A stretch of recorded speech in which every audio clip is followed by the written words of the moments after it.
Well, hey folks, it's June 17th and I figured I'd give an update since, well, I haven't done one in quite a while. So what I've got going on today is it's hot and miserable right now. It's upper 80s, it's supposed to be upper 90s later on this afternoon, and we're supposed to have a high potential for some severe weather. So I had to get out to the property today to get some stuff done, well, now.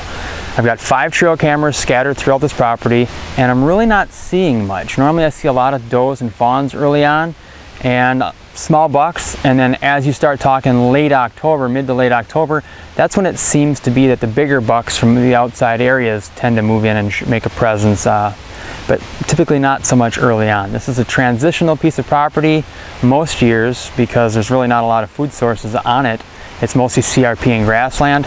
It's the surrounding properties that actually have the food and whatnot for the deer to hold them here. This year is a carbon copy of 2 years ago with the crop rotation, and that's actually what has me interested. Last year was soybeans predominantly around here, and the year before was corn, which is what it is this year. And 2 years ago, when we had a lot of corn, I seen a ton of deer, a lot of bucks.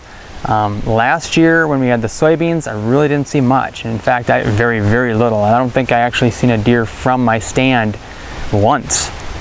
When I was here. It was from the ground and on camera that I'd see them occasionally.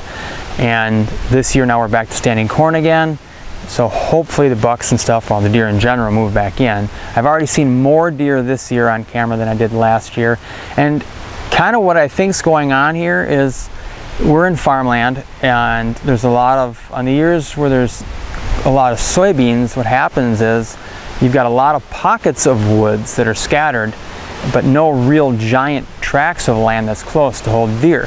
When you have, 8,000-9,000 acre soybean fields or something to that effect, the deer really don't seem to cross them as much, and I think they're holding tight to whatever trees they have available. They've got food close by, they've got cover and concealment, they're safe unless they're being pushed out of those little woodlots. So I think their home range is actually pretty small.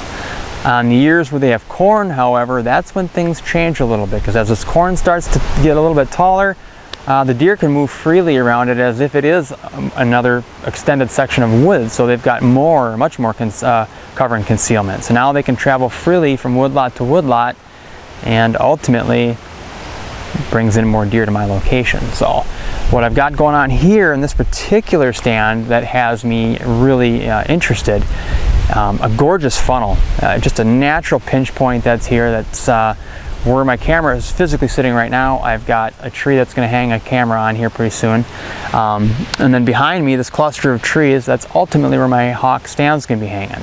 The spot that I'm standing in is nothing really more than just a bunch of grass, but it's what's on both sides, north and south, that has me interested. It's just big cornfields, big standing cornfields, obviously.